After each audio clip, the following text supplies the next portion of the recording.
هرکلی وایم عزیزانو ستړي مه شئ په خیر راغلئ د ټولو نه اول زه د مومند قوم د باجوړ د ترکاڼي او عثمان خیل قوم نه چې زمونږ کوم استقبال کړی دی تر دې ځای پورې د هغو ډېر مشهور یم عزیزانو مختصر خبره دا ده زمونږ د کلي نه یو سړی راغلی و د هغه نوم ولي جان د میرې ته راغلی و واپس لاړ شپږ میاشتې تېرې کړې بیا داسې نیمتره ژبه ویله او بل ورور ته ویل چې ولي جانه د میرې نه دې زده مې کړه د برن کالي یې راکړه زه د موجوده حکومت نه خواست کوم چې دا نوې دې ملایاده مې کړه او خپله مې نه ویلې نو دې سلسله کې زه ستاسو نه یو دوه ټوک الفاظ باندې خبره غواړم ځکه چې موږ دلته کوم ملګري راغلي نو هغه د لیوي او د خاصدار په اواز راغلي د هغوی لپاره راغلي ما ته یو اواز راکړي چې تاسو لیوي او خاصدار او که پولیس یو اواز راکړي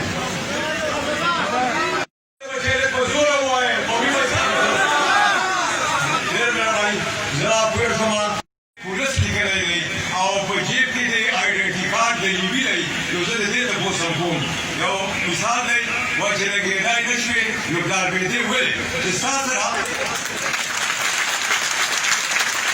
د خیبر پښتونخوا حکومته چې کومه حکمت عملي د سره نه وه نو موږ قبایل دی ولې دومره التوا کې واچولو چې اوس تا دی هم سمی نه راځي موږ قبایلو د طرف نه د خپل ضلع خو په خوله نه راځي د خپلې جلسې د طرف نه تاسو ته زه مکمل تعاون درکوم تاسو سره موږ قبایل یو یو په هر بیج باندې یو او زه د ټول پاټه نه ستاسو د لیوي او د خاصدار په تېر کراسس کې چې تاسو د پاک فوج نه 2 قدم مخکې وئ په هغو قربانو باندې زه تاسو ته خراج تحسین درکوم دا واوره د مردان او د پېښور او د خیبر پښتونخوا لاندې والا ډوډو میسایل والا هغه قبایل ته ویل چې دا د هغه قبایلو بچي دي چې په سنساټ کې خو پاکستان هلته نو په 57 کې نو خو د 1400 کیلومتر بارډر خدمات قبایلو او د دې مشرانو کړي دي او 1400 کیلومتر بارډر دوی ساتلی دی دا لیوي او دا خاصدار د دغه مشرانو دغه قوم بچي دي دا به انشاءالله په دغه مغربي سرحد باندې په مغربي محاذ سره مشرقي محاذ ته هم زموږ دا بچي تیار دي د دوی سره چې ستاسو سره کومه حکمت عملي نه ده نو بیا یې په خپل طریقه پرېږده هېڅ شی درسره نشته هسې زباني جمعخت خبرې کوې موږ ته په میدان باندې په سکرین باندې په تحریري رټن کې هېڅ نشته موږ سره IGP پېښور کې یو واده کړې وه اوس ما خیال دی د دوی سره په خپل ځای باندې وه او زموږ د قبایلي مشرانو سره چې کوم وه نو دې خو دوه خبرې وکړې خو زما یقین دی چې زموږ سره 1% هم په هغې باندې د اوسه پورې څه عمل درآمد نه دی شوی زه د ګیلې په شکل باندې زموږ دا موجوده پارلیمنټرین چې دي د دوی په نوټس کې راولمه چې عزیزانو تاسو د دې قوم بچي د دې خلکو بچي د دې قوم په همدردۍ باندې د دې قوم په اواز باندې د دې قوم لپاره خپل اواز پورته کوي هسې نه چې تاسو خو ممبر صاحب خوشحاله خو 2-3 کاله پس به دې قوم ته راځي بیا به دې قوم ته تاسو نه کړي بیا به ته غلی غلی کېږي نو تاسو خبره دا ده چې د حکومت حصه د حکومت سره د دې قوم لپاره اواز پورته کړه موږ چې کار یې نه درځي حکمت عملي حکومت ته نه ورځي خیبر یاده کړه ما یو میدان کې وویل ما موږ زموږ په یو حیثیت و د قبایلو یو وجود و موږ د حکومت خدمات موږ د پاکپوش خدمات موږ د هر چا خدمات پېژنو موږ د هغوی سره په یو پیج باندې یو خو په قبایلي بیس باندې تاسو د خیبر پښتونخوا سره کوم ما به دا غریبه صوبه څه راکړي دا زما مثال دا واورئ عزیزانو ډېر واورئ پارلیمنټرین دې په ډېر غور واوري نن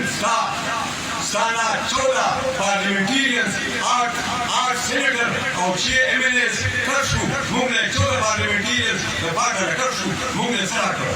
نن 257 میډیکل او انجینیرینګ سیټونه ختم شو زما بچی د پېښور د بچي سره مقابله چېرته شي ممبر صاحب ته خو په کرسۍ ناست یې ته د قوم لپاره اواز وکړه که نه چې زما هغه حقوق چېرته لاړل ممبر صاحب د پاټه لاکو سټوډنټ چې اندروني ملک بیروني ملک هغو به تعلیم کاوه حکومت وفاق حکومت به هغو ته سکالرشپ ورکاوه هغه وظیفې تاسې ته کوم خوا لاړه د قبایلو مثال د یو ملي و د وفاق مثال د سمندر و او د خیبر پښتونخوا مثال د یو وچ خوش ناره دی دا موږ د وفاق نه پورته کړو او په یو خوش ناره کې دی واچولو موږ د وزیر اعلی صاحب په خپل کلي ابادۍ خپله ضلع ابادۍ د بندسیمې نه چې کوم وزیر اعلی راکړی دی هغه خپل صوبې خپل ډسټرکټ اباد کړی دی نو موږ قبایل به څوک ابادوي عزیزانو موږ قبایل یو موږ پاکستانیان یو زموږ پلار نیکه د دې ملک لپاره د پاکستان د ازادۍ لپاره د کشمیر کې ازادۍ لپاره چې هغې کې اوس هم د مومن او باجوړ قبرستان یو دی زموږ د پاکه نه د جنوبي وزیرستان نه تر باجوړه پورې دا موږ په یو بیټ باندې یو موږ تقسیموي په مختلفو ضلعو کې بچوي خو زموږ خپل وجود تقسیمول نه غواړو زموږ اولنۍ مطالبه فرسټ اف آل دا ده چې د لیویز حاصلات هغه مراد ورکړه چې کوم پولیس ته ورکړي دا ستا پولیس وایي په 10 فوټ کې ورسره غر ولاړ وایي بعد में भी कामयाब हो गया دا هغه حاصلات چې د دغه سړي د پولیس یو حال کډه راولي دا د هغه ملکانانو دغه خاندانانو بچي دي چې په یو کس پسې 1000 او 2000 د دې وروسته خلک دی زما سره ټوکې ګټو باندې وخت نه تېرېږي وزیر اعلی صاحب ستاسو مقصد ستا د وزیرانو مقصد صرف په پاټه او په ډیګونو قبضه ده صرف د پاټه په مدنیاتو باندې قبضه ده د پاټه سړي ته هلته هېڅ ترجیح نه میلاویږي هېڅ وزن نه میلاویږي الله دې هغه مشرانو ته هدایت وکړي چې نن پاټه 2 کروڑ تقریبا 2 کروڑ